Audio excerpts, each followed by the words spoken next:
Driver ఉద్యోగాలకు కేవలం SSC ఉంటే సరిపోతుంది. ఎస్ఎస్సితో డ్రైవర్ అయ్యేటువంటి అవకాశం చాలా గొప్ప అవకాశం కాబట్టి ఈ విషయాన్ని మీ మిత్రులకు షేర్ చేయండి. జూలై 1 వరకు 10వ తరగతి కంప్లీట్ అయి 22 సంవత్సరాలు దాటినటువంటి వాళ్ళు అందరూ కూడా ఎలిజిబుల్ కాబట్టి సో ఈ విషయాన్ని మీ మిత్రులకు షేర్ చేయండి. అందరికీ నమస్తే, నేను మీ కాపిల్ల నరేష్. మీరు చూస్తున్నారు Eeguram TV YouTube channel. Friends, Telangana నుండి చాలా రోజుల తర్వాత ఉద్యోగాల భర్తీకి నోటిఫికేషన్ వచ్చింది.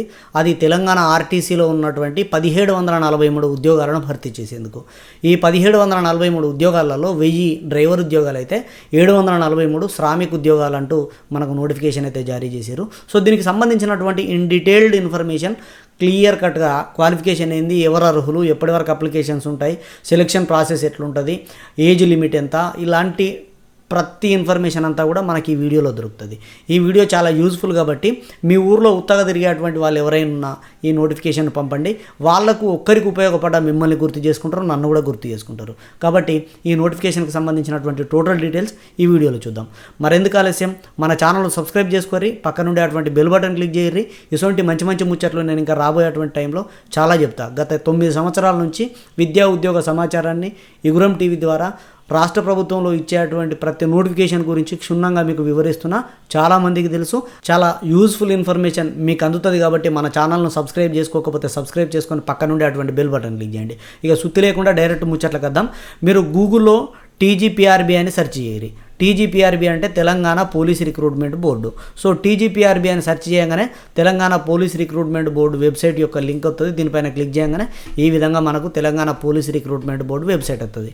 ఇంతకుముందు టీఎస్ఎల్పిఆర్బీ అన్నాము, టీఎస్ఎల్పిఆర్బీ అంటే Telangana state level police recruitment board. TG అయిన తర్వాత ఇప్పుడు పేరు మారింది. ఇక్కడ APP recruitment 2025, driver and Shramik recruitment 2025 అని ఇట్లా లింకులు ఉంటాయి. ఇక్కడ రెండో దానిపైన క్లిక్ చేయరు. నోటిఫికేషన్ అని ఉంది కదా, డ్రైవర్ అండ్ శ్రామిక్, దీనిపైన క్లిక్ చేయగానే నోటిఫికేషన్ అనేది ఈ విధంగా పీడిఎఫ్ ఫార్మాట్లో ఓపెన్ అవుతుంది మనకు. సో ఇది నోటిఫికేషన్ అండి, పీడిఎఫ్ ఈ విధంగా ఓపెన్ అవుతుంది. సెప్టెంబర్ 17వ తారీఖు రోజు, అంటే ఈ రోజు వచ్చినటువంటి నోటిఫికేషను. అయితే 8వ తారీఖు అక్టోబర్ నుంచి ఆన్లైన్లో అప్లికేషన్లు స్టార్ట్ అవుతాయి. అక్టోబర్ 28 వరకు ఆన్లైన్లో ఎండ్ అవుతాయి. సాయంత్రం 5 దాకానే. అక్టోబర్ 28 అంటే రాత్రి 12 దాకా అనుకోకూరి, సాయంత్రం 5 వరకే అయిపోతుంది. జస్ట్ 8th to 28 అంటే 21 డేస్ మాత్రమే అవకాశం అయితే ఉంటుంది. సో ఇందులో 2 రకాలైనటువంటి ఉద్యోగాలు. మొదటిదేమో డ్రైవర్ ఉద్యోగాలకు సంబంధించింది, రెండవదేమో శ్రామిక్ ఉద్యోగాలకు సంబంధించి. ఇది పోస్ట్ కోడ్ నంబర్ 45, ఇది post code number 46. Post code number 45కు సంబంధించి 1000 ఉద్యోగాలు. ఈ బేసిక్ పే 20,960 నుండి స్టార్ట్ అవుతుంది. సో అంటే 30,000 వరకు మనకు శాలరీ చేతికి వచ్చేటువంటి అవకాశం ఉంటుంది, అన్ని అలవెన్సులు కలుపుకొని. ఇక శ్రామిక్ విషయానికి వస్తే 743 ఖాళీలు ఉన్నాయి టోటల్గా. ఇక 16,550 రూపాయలు అంటే అప్రాక్సిమేట్లీ 20K, 20,000కు పైగా మనకు, అంతకంటే పైగానే వస్తుంది కానీ తక్కువనైతే రాదు. ఇక్కడ అలవెన్సులు అనేవి యాడ్ అవుతాయి. మొత్తం 1743 ఉద్యోగాలండి. సో ఇక్కడ ఒక్కదానికి సంబంధించి రెండవ దానికి ఇక్కడ ప్రతిసారి పోస్ట్ కోడ్ నెంబర్ 45 అని అంటాడు, ప్రతిసారి పోస్ట్ కోడ్ నెంబర్ 46 అంటాడు నోటిఫికేషన్లో. జాగ్రత్తగా వినండి. ఇక candidates to check eligibility before applying, ఖచ్చితంగా ఎలిజిబిలిటీని చూసుకొని అప్లై చేసుకోండి అని అన్నాడు. ఇక 1000 ఉద్యోగాలు ఉన్నటువంటి పోస్ట్ కోడ్ నంబర్ 45 డ్రైవర్ ఉద్యోగాలకు సంబంధించినటువంటి ఖాళీలు కాంటిగస్ డిస్టిక్ క్యాడర్ అంటే సిడి క్యాడర్ అంటారు. ఈ సిడి క్యాడర్లో ఫిల్ చేస్తారు. సిడి క్యాడర్ ప్రకారము ప్రతి జిల్లాలో వచ్చినటువంటి వేకెన్సీలు ఎన్ని అనేది ఇక్కడ ఆదిలాబాద్లో 21 ఖాళీలు అయితే ఉన్నాయి, మంచిర్యాలలో 24 ఖాళీలు టోటల్, నిర్మల్లో 21 ఖాళీలు, ఆసిఫాబాద్ కుమ్రం భీములో 15 ఖాళీలు అయితే ఉన్నాయి. సో ఇక్కడ ఈ ఖాళీలలో 2 రకాలు ఉంటాయి. డైరెక్ట్ రిక్రూట్మెంట్ ఉంటుంది, లిమిట్ రిక్రూట్మెంట్. ఎల్ఆర్ అంటే లిమిట్ రిక్రూట్మెంట్, డిఆర్ అంటే డైరెక్ట్ రిక్రూట్మెంట్. లిమిట్ రిక్రూట్మెంట్ అంటే ఏంటంటే ఏవైతే గతంలో క్యారీ ఫార్వర్డ్ చేయబడ్డాయో గతం నుంచి అవి లిమిట్ రిక్రూట్మెంట్. క్యారీ ఫార్వర్డ్ అంటే ఏంటి, అంతకుముందు నోటిఫికేషన్ వచ్చినప్పుడు అప్పుడు సరైనటువంటి ఎలిజిబిలిటీ అయినటువంటి క్యాండిడేట్ లేక మిగిలిపోయినటువంటి ఖాళీలను క్యారీ ఫార్వర్డ్ చేస్తారు. అప్పుడు బ్యాక్లాగ్లో పడితే ఇప్పుడు క్యారీ ఫార్వర్డ్ చేస్తారు నెక్స్ట్ నోటిఫికేషన్కు. ఇప్పుడు కూడా ఎవరైనా క్యాండిడేట్ లేకపోతే వాటిని అట్లనే బ్యాక్లాగ్లో ఉంచి నెక్స్ట్ నోటిఫికేషన్కు క్యారీ ఫార్వర్డ్ చేస్తారు. అట్లా వచ్చిందే లిమిట్ రిక్రూట్మెంట్లో ఉన్నటువంటి ఖాళీలు. అంటే ఇవి ఏవో రిక్రూట్మెంట్లలో, అంటే నాకు తెలిసి బీసీసీలలో ఉండేటువంటి ఖాళీలు ఎక్కువగా, బీసీసీలలో అండ్ బీసీఈలలో తక్కువ క్యాండిడేట్లు ఉంటారు కాబట్టి బీసీఈలలో ఈ ఖాళీలు అనేవి ఉంటాయి. సో చూద్దాం నోటిఫికేషన్లో ఎట్లుంటాయి అనేది.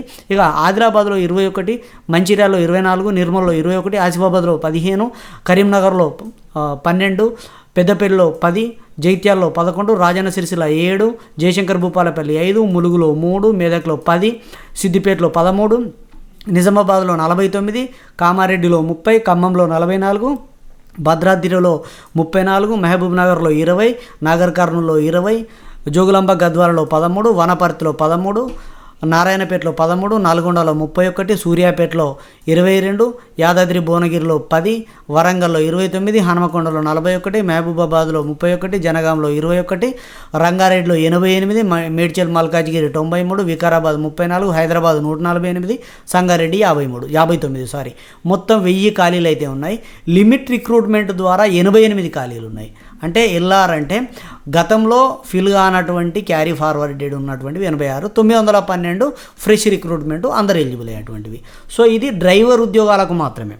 సో ఈ డ్రైవర్ ఉద్యోగాలలో ఈ విధంగా ఉంటే మరి పోస్ట్ కోడ్ నంబర్ 46 శ్రామిక ఉద్యోగాలలో ఉన్నటువంటి ఖాళీలు ఒకసారి చూద్దాం. ఇందులో కేటగిరీలు 8 ఇచ్చిండండి. ప్రతి కేటగిరీకి క్వాలిఫికేషన్ ఇచ్చిండు. కేటగిరీ 1లో ఉన్నటువంటిది మెకానిక్ డీజిల్ లేదా మెకానిక్ మోటార్ వెహికల్ అనే ట్రేడ్లో 589. అంటే ఈ ట్రేడ్ కాకుండా సిఓ ఈక్వలెంట్ ట్రేడ్ కూడా ఇచ్చిండు. దీనికి ఈక్వలెంట్గా ఉండేటువంటి ట్రేడ్లు 1, 2, 3 ఇచ్చిండు. ఒకసారి మీరు చూసుకోండి. ఇక కేటగిరీ 2 విషయానికి వస్తే sheet metal and MVBB automobile sector with denting, painting and welding and advanced module and ఫిట్టర్కి సంబంధించి ఇట్లా క్వాలిఫికేషన్స్ అయితే ఇచ్చిండు. అందులో 43 ఉద్యోగాలు అయితే ఉన్నాయి. ఆటో ఎలక్ట్రీషియన్ లేదా ఎలక్ట్రీషియన్కి సంబంధించి 3వ కేటగిరీలో 43 ఉద్యోగాలు అయితే ఇచ్చిండు. 4వ కేటగిరీ పెయింటర్లో 17 ఖాళీలు అయితే ఇచ్చిండు.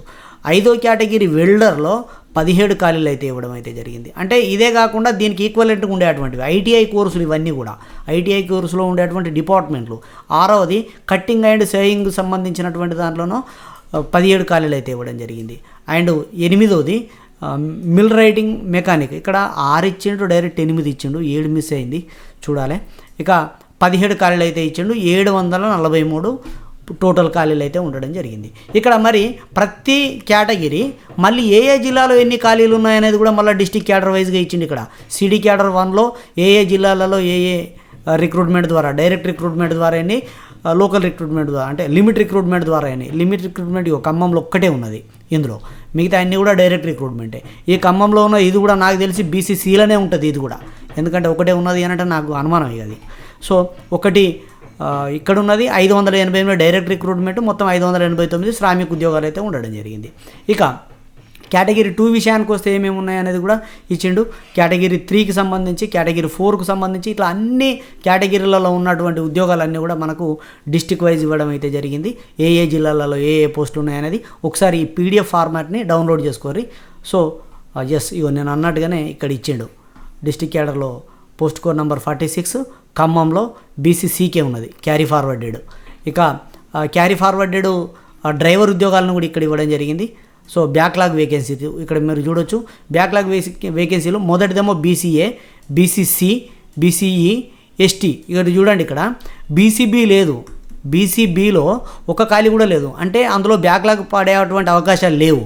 ఇక్కడ ఎస్టీలలో ఉన్నాయి, బీసీఈలో ఉన్నాయి, బీసీసీలో ఉన్నాయి, బీసీఏలో ఉన్నాయి. సో ఇక్కడ మీరు జాగ్రత్తగా గమనించండి. బీసీఏలో 3 ఖాళీలు, ఇక్కడ 69 బీసీసీ ఖాళీలు, ఇది బీసీసీ ఖాళీలు. బీసీఈ ఖాళీలు వచ్చేసి 7 ఖాళీలు అయితే ఉండడం జరిగింది. బీసీఈఏనా? బీసీఈ కరెక్టే. అండ్ ఈ 9 ఖాళీలు ఎస్టీలలో ఉండడం జరిగింది. అంటే లోకల్ వాళ్ళతో మాత్రమే ఫిల్ చేస్తారనమాట. ఇవి ఎక్కడైతే ఉన్నాయో అక్కడ లోకల్ వాళ్ళతో, ఇది ఖమ్మంలో ఉన్నటువంటి లోకల్ వాళ్ళతో మాత్రమే ఫిల్ చేస్తారు. ఇక్కడ జనరల్ ఇన్స్ట్రక్షన్స్ కూడా చాలా ఇచ్చిండు, 1-2 సార్లు చదువుకోండి. మీరు ఆన్లైన్ అప్లికేషన్ చేసేటప్పుడు తీసుకోవాల్సిన జాగ్రత్తలు ఇట్లాంటివన్నీ కూడా. ఇక ఫీ విషయానికి వస్తే ఇక్కడ డ్రైవర్ ఉద్యోగానికి వచ్చేసి జనరల్గా అప్లై చేసుకున్నటువంటి వాళ్ళు 600 అయితే, ఎస్సీ ఎస్టీలకు 300 రూపాయల ఫీజు అయితే ఉన్నది. శ్రామిక ఉద్యోగాలకు ఎస్సీ ఎస్టీలకు 200, ఇతరులకు అందరికీ 400. ఇక్కడ బీసీలకు ఎలాంటి ఎగ్జిబిషన్ అయితే లేదు ఫీజు విషయంలో. అండ్ పేమెంట్ అంతా కూడా ఆన్లైన్ ద్వారానే చేయొచ్చు. ఆన్లైన్ పేమెంట్ ఎట్లా చేయాలి, ఎట్లా అప్లై చేయాలి, ఫోటో ఎట్లుంటుంది, సంతకం ఎట్లా పెట్టాలి, క్వాలిఫికేషన్ ఏమేమి ఉంటుంది, ఇవన్నీ కూడా నెక్స్ట్ వీడియోలో నేను ఒక అప్లికేషన్ చేస్తూ దానికి సంబంధించినటువంటి డీటెయిల్స్ అన్నీ కూడా ఎక్స్ప్లెయిన్ చేస్తా. ఏ ఉద్యోగం వాళ్ళు ఎట్లా అప్లై చేయాలని చెప్పేసి. అదంతా కూడా రావాలంటే ఛానల్ సబ్స్క్రైబ్ చేసుకొని పక్కన ఉండేటువంటి బెల్ బటన్ క్లిక్ చేయండి, మీకు క్లియర్గా వస్తుంది. ఇక రిజర్వేషన్ కూడా వర్తిస్తుంది. మహిళా రిజర్వేషను 33.33% మహిళా రిజర్వేషన్ కూడా వర్తిస్తుంది. కాబట్టి ఆడవాళ్లకు ఎవరైనా ఎలిజిబుల్ క్యాండిడేట్ ఉంటే పక్కా ఉద్యోగం అవుతుంది. ఎందుకంటే ఇక్కడ డ్రైవింగ్ లైసెన్స్ అడుగుతాడు కాబట్టి ఆడవాళ్ళకు చాలా తక్కువ మందికి ఉంటుంది, ఖచ్చితంగా వస్తుంది. ఇక eligibility candidates for driver posts ఇక్కడ నుంచి జాగ్రత్తగా గమనించాలి. ఎలిజిబిలిటీ వచ్చేసి ABCDలు అంటూ మనకు క్లియర్గా ఇచ్చిండు. ఫస్ట్ ఏ జెండర్, అమ్మాయిలు అబ్బాయిలు అందరు ఎలిజిబులే, men and women. And B age limit ఇచ్చిండు. ఏజ్ లిమిట్ వచ్చేసి జాగ్రత్తగా చూడండి, మినిమం 22 సంవత్సరాలు, మ్యాక్సిమం 35 సంవత్సరాలని ఇస్తూనే దానిని జూలై 1 వరకు కన్సిడర్ చేస్తామని చెబుతూనే తెలంగాణ రాష్ట్ర ప్రభుత్వం ఇచ్చినటువంటి జీవో నంబర్ 30 ప్రకారం, అంటే 2024 ఫిబ్రవరి 8వ తారీఖు రోజు ఇచ్చినటువంటి జీవో ప్రకారము 12 సంవత్సరాల ఏజ్ రిలాక్సేషన్ వర్తిస్తుంది అని అన్నాడు. అంటే ఈ 35 సంవత్సరాలకు ప్లస్ 12 సంవత్సరాల ఏజ్ రిలాక్సేషన్ వర్తిస్తుంది. దాంతోపాటుగా SC, ST, BC and EWS అందరికీ కూడా 5 సంవత్సరాల ఎగ్జింప్షన్ ఉంటుంది. అంటే ఇక్కడ 35 సంవత్సరాలు ప్లస్ 12 సంవత్సరాలు ప్లస్ 5 సంవత్సరాలు, ఇది ఏజ్ లిమిట్ అనమాట. ఇక ఎక్స్ సర్వీస్ మెన్ వాళ్ళకైతేనేమో 35 సంవత్సరాలు ప్లస్ 12 సంవత్సరాలు ప్లస్ 3, ఇది ఏజ్ లిమిట్ అనమాట. సో జాగ్రత్తగా గమనించండి, ఇది డ్రైవర్ ఉద్యోగాలకు సంబంధించి ఇది ఏజ్. ఇక ఎడ్యుకేషనల్ క్వాలిఫికేషన్ విషయానికి వస్తే డ్రైవర్ ఉద్యోగాలకు కేవలం SSC ఉంటే సరిపోతుంది. SSCతో డ్రైవర్ అయ్యేటువంటి అవకాశం చాలా గొప్ప అవకాశం. కాబట్టి ఈ విషయాన్ని మీ మిత్రులకు షేర్ చేయండి. 10వ తరగతి ఉంటే సరిపోతుంది. జూలై 1 వరకు 10వ తరగతి కంప్లీట్ అయ్యి 22 సంవత్సరాలు దాటినటువంటి వాళ్ళు అందరూ కూడా ఎలిజిబుల్ కాబట్టి సో ఈ విషయాన్ని మీ మిత్రులకు షేర్ చేయండి. ఇంకొక విషయం, దీంతో పాటుగా డ్రైవింగ్ లైసెన్స్ ఉంటుంది. డ్రైవర్ ఉద్యోగం కాబట్టి డ్రైవింగ్ లైసెన్స్ అనేది తప్పనిసరి. ఈ డ్రైవింగ్ లైసెన్స్ నార్మల్ కాదు, heavy passenger motor vehicle HPMV అనేది ఉండాలి. ఇది కూడా ఎప్పుడు ఉండాలి, ఈ నోటిఫికేషన్ వచ్చినటువంటి సెప్టెంబర్ 17వ తారీఖు కంటే 18 నెలల ముందు, ఈ నోటిఫికేషన్ కంటే 18 నెలల ముందు మీరు ఈ HPMV heavy passenger motor vehicle లైసెన్స్ను కలిగి ఉండాలి. ఇవి ఉన్నటువంటి వాళ్ళు మాత్రమే ఎలిజిబుల్, అమ్మాయిలైనా అబ్బాయిలైనా. దీంతోపాటు మెడికల్ స్టాండర్డ్స్ కూడా చూస్తారు. ఈ మెడికల్ స్టాండర్డ్స్ అంటే ఎవరైతే పర్సన్స్ విత్ డిజేబిలిటీ అంటే PHC వాళ్ళు ఉంటారు కదా, ఫిజికల్ హ్యాండిక్యాప్డ్ అని అంటాం మనం. సో ఆ PHC వాళ్ళు నాట్ ఎలిజిబుల్ అనమాట దీనికి. ఇక పోస్ట్ కోడ్ నంబర్ 46 శ్రామిక్ ఉద్యోగానికి సంబంధించినటువంటి చూసినట్లయితే ఈ శ్రామిక్ ఉద్యోగానికి ఏజ్ లిమిట్ వచ్చేసి కొద్దిగా తగ్గింది. 18 సంవత్సరాలు ఉంటే సరిపోతుంది. 18 సంవత్సరాల నుంచి మీరు ఎలిజిబుల్ అవుతారు. జూలై 1 వరకు దీన్ని కన్సిడర్ చేస్తారు. 30 ఏళ్ళ వరకు అప్లై చేసుకోవచ్చు. జాగ్రత్తగా గమనించండి, 30 ఏళ్ళు అని చెబుతూనే మరో 12 సంవత్సరాలు జీవో 30 ప్రకారము and SC, ST, BC, EWS వాళ్ళకు 5 సంవత్సరాలు. అంటే ఇక్కడ 30 ప్లస్ 12 ప్లస్ ఇవి 5, ఈ విధంగా మనకు ఏజ్ని క్యాలిక్యులేట్ చేసుకోవాలి. ఇక్కడ 30 plus 12 plus 3 ex service men వాళ్ళకు క్యాలిక్యులేట్ చేసుకోవచ్చు. ఏవైతే 743 ఉద్యోగాలు ఏవైతే ఉన్నాయో. ఇక ఎడ్యుకేషనల్ క్వాలిఫికేషన్ వచ్చేసి ITI చేసి ఉండాలి. ఆ ITIలో మీ యొక్క ఉద్యోగాన్ని బట్టి ఆ ట్రేడ్లో కావాల్సినటువంటి క్వాలిఫికేషన్ ఉండాలి. మెడికల్ స్టాండర్డ్స్ ఇక్కడ కూడా same, person with disability candidates వాళ్ళు PHC వాళ్ళు నాట్ ఎలిజిబుల్. మీరు సెప్టెంబర్ 17 లోపే దీనికి సంబంధించినటువంటి క్వాలిఫికేషన్ అంతా కూడా పొంది ఉండాలి.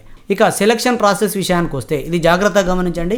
సెలక్షన్ ప్రాసెస్లో జాగ్రత్తగా గమనించినట్లయితే ఎలాంటి రిటర్న్ టెస్ట్ లేదు. అంటే మీరు మళ్ళీ పుస్తకాలు కుస్తీ బట్టి కోచింగ్ సెంటర్ల చుట్టూ తిరిగి పరీక్ష రాయాల్సిన అవసరం లేకుండా డైరెక్ట్ అడ్మిట్ కార్డు ఇస్తారు. అప్లికేషన్ చేసుకోగానే ఇంటిమేషన్ లెటర్ అంటారు దాన్నే. ఆ ఇంటిమేషన్ లెటర్ ద్వారా డైరెక్ట్ మీరు వెళ్ళొచ్చు. డ్రైవింగ్ స్కిల్ అనేది ఉంటుంది డ్రైవర్కు. డ్రైవింగ్ స్కిల్తో పాటుగా మెడికల్ టెస్ట్ ఉంటుంది. సో ఫిజికల్ మెజర్మెంట్ టెస్ట్ అనేది చేస్తారు. ఈ ఫిజికల్ మెజర్మెంట్ టెస్ట్లో 160 సెంటీమీటర్ల కంటే హైట్ ఉండాలి. 160 సెంటీమీటర్ల కంటే హైట్ ఉన్నటువంటి వాళ్ళకు అదే రోజు డ్రైవింగ్ టెస్ట్ చేస్తారు. ఆ డ్రైవింగ్ టెస్ట్ చేసిన తర్వాత మీకు మార్కులు అనేవి కేటాయిస్తారు. సో ఇక్కడ 60-40 రేషియోలో ఉంటుందండి. 60% అండ్ 40% రేషియోలో ఉంటుంది. సో ఈ 60-40 అంటే ఏంటిది అనేది మీకు ఇక్కడ అర్థమైపోతుంది. ఇక్కడ పారామీటర్స్ అనేటివి ఇచ్చిండు. మీ డ్రైవింగ్ స్కిల్ నుంచి ఇక్కడ క్వాలిఫైయింగ్ మార్క్స్ ఎన్ని అండ్ మ్యాక్సిమం మార్క్స్ ఎన్ని అనేది కూడా ఇచ్చిండు. మీ డ్రైవింగ్ స్కిల్ నుంచి ఎట్లెట్లా డ్రైవింగ్ చేస్తారో ఆ పారామీటర్స్ను బట్టి 60 మార్కులు అనేవి కేటాయిస్తారు. అండ్ మీ యొక్క వెయిటేజ్ మార్కులు అకాడమిక్ క్వాలిఫికేషన్ నుంచి అండ్ డ్రైవింగ్ లైసెన్స్ ఎక్స్పీరియన్స్ నుంచి ఈ రెండింటి నుంచి మీకు 40 మార్కులు కేటాయిస్తారు. 60 ప్లస్ ఈ 40 మొత్తం 100 మార్కులకు గాను మీకు మినిమం క్వాలిఫైయింగ్ మార్కులు కూడా డిసైడ్ చేయడం జరిగింది. మినిమం క్వాలిఫైయింగ్ మార్కులు అని అంటే జనరల్ అభ్యర్థులు అయితే ఓపెన్ కేటగిరీ వాళ్ళు అయితే 50% మార్కులు రావాలి. ఈడబ్ల్యూఎస్ వాళ్ళకు కూడా 50% మార్కులు రావాలి. ఇక 45% మార్కులు బీసీ వాళ్ళకు వస్తే సరిపోతుంది. 40% మార్కులు ఎస్సీ ఎస్టీలకు అంటే 40 మార్కులు వస్తే సరిపోతుంది 100 మార్కులకు. ఎట్లా మార్కులు రావాలి అంటే మనం రాసి సంపాదించింది కాదు, ఎస్ఎస్సి అండ్ డ్రైవింగ్ లైసెన్సు వాటి నుంచి ఎట్లా తీసుకుంటారు అనే పారామీటర్స్ కూడా ఇక్కడ ఇవ్వడం జరిగింది. ఎక్కడి నుంచి ఎట్లా తీసుకుంటారు, క్యాండిడేట్ పాస్డ్ హెవీ ప్యాసింజర్ ఉంటేనేమో 5 మార్కులు, ఇట్లా హెచ్పిఎంవి ఉంటేనేమో 10 మార్కులు, మీ యొక్క డ్రైవింగ్ లైసెన్సు ఆ స్టాండర్డ్స్ అవన్నీ కూడా మనకి ఇక్కడ ఇచ్చిండు. సో వాటి ప్రకారం ఈ మార్కులు అయితే యాడ్ అవుతాయి. సో ఈ 40 మార్కులు. ఇక 60 మార్కులు అనేటివి మీ డ్రైవింగ్ స్కిల్స్ను బట్టి. ఇక్కడ చూడండి, ఇక్కడ డ్రైవింగ్కి సంబంధించి కూడా మీరు చూడొచ్చు గేర్ చేంజింగ్ అప్ అంటే గేర్ ఎట్లా చేంజ్ చేస్తారనే దానిపైన, గేర్ చేంజింగ్ డౌన్ అంటే అప్ 2, 3, 4కి ఎట్లా వెళ్తారు, డౌన్ కిందికి ఎట్లా వస్తారు అనే విషయాన్ని, road sense, general driving, control of vehicle ఇవన్నింటికి కూడా ఇక్కడ మార్కులు అయితే కేటాయించడం జరిగింది. యూస్ ఆఫ్ బ్రేక్స్ ఎట్లా వాడతారో అన్న దానిపైకి 6 మార్కులు. ఇట్లా డ్రైవింగ్ స్కిల్స్కి సంబంధించి అండ్ మీరు గతంలో కంప్లీట్ చేసినటువంటి డ్రైవింగ్ లైసెన్స్కి సంబంధించినటువంటి దాంట్లో నుంచే మీ సెలక్షన్ ప్రాసెస్ అయితే ఉంటుంది. ఇక మెరిట్ లిస్ట్ విడుదల చేసి ఆ మెరిట్ లిస్ట్ నుంచి సెలక్షన్ అనేది చేస్తారు. ఇక 46 విషయానికి వస్తే కూడా పోస్ట్ కోడ్ 46 శ్రామిక్ దానికి వస్తే కూడా సేమ్ అది కూడా వెయిటేజ్ ఆఫ్ మార్క్స్ ఎట్లా ఇస్తారు అనేది కూడా ఇచ్చిండు. ఇంటిమేషన్ లెటర్ ఇస్తాడు. ఇంటిమేషన్ లెటర్ ఇచ్చి డేట్ అండ్ టైం మనకు మెన్షన్ చేస్తాడు. ఆ టైంకు వెళ్ళాలి. వెళ్తే మనకు అకాడమిక్ క్వాలిఫికేషన్ ఐఐటి ట్రేడ్ లేదా సిఓఈ స్టాండర్డ్ నుంచి 90% మార్కులు అయితే ఇస్తాడు. 90 మార్కులు అంటే మనకు వచ్చినటువంటి పర్సెంటేజ్ ఇంటూ 0.90 తోటి క్యాలిక్యులేట్ చేస్తారట. And marks of passing national apprenticeship programme NAC, మీరు ఐటీఐ చేస్తే ఖచ్చితంగా అప్రెంటిస్ చేస్తారు కదా, ఈ అప్రెంటిస్షిప్ పీరియడ్లో వచ్చినటువంటి దాని ప్రకారం 10 మార్కులు, మొత్తం ఈ 100 మార్కులకు సెలక్షన్ ప్రాసెస్ అయితే ఉంటుంది. ఇక్కడ కూడా మినిమం క్వాలిఫైయింగ్ 50 మార్కులు ఓపెన్ కేటగిరీ వాళ్ళకి, 40% అంటే 45 మార్కులు బీసీ కేటగిరీ వాళ్ళకి, 40 మార్కులు ఎస్సీ ఎస్టీలకు అయితే కేటాయించడం అయితే జరిగింది. ఇది సెలక్షన్ ప్రాసెస్కి సంబంధించి. ఎలాంటి మనకు రిటర్న్ టెస్ట్ లేదు కాబట్టి అప్లై చేసుకుంటేనే ఉద్యోగం వస్తుంది కాబట్టి గమనించండి. సర్టిఫికేట్ వెరిఫికేషన్కు ఏ సర్టిఫికేట్ కావాలని ఇచ్చిండు అండ్ రిజర్వేషన్స్ ఎట్లా ఉంటాయని చెప్పేసి అయితే ఇచ్చిండు. సో ఇవన్నీ కూడా మీకు క్లియర్గా మీరు ఎలిజిబుల్ అయ్యారు అని అంటే ఆటోమేటిక్గా ఒకదాని తర్వాత ఒకటి ఇవన్నీ కూడా వచ్చేస్తాయి. కాబట్టి ఇది నోటిఫికేషన్కి సంబంధించినటువంటి విషయం. సో ఇదండి వీడియో చివరి దాకా చూసినందుకు ధన్యవాదాలు. మీరు నాతో మాట్లాడాలనుకుంటే కాల్ మీ ఫర్ యాప్ నుంచి కాల్ చేసి నేరుగా నాతో మాట్లాడవచ్చు. వీడియో నచ్చితే లైక్ చేయండి, మీ మిత్రులకు షేర్ చేయండి. ఇలాంటి అప్డేట్స్ కోసం మన ఛానల్ సబ్స్క్రైబ్ చేసుకొని పక్కన ఉండేటువంటి బెల్ బటన్ క్లిక్ చేయండి. సదా విద్యా సేవలో ఈ Guram TV YouTube channel. Thank you everyone.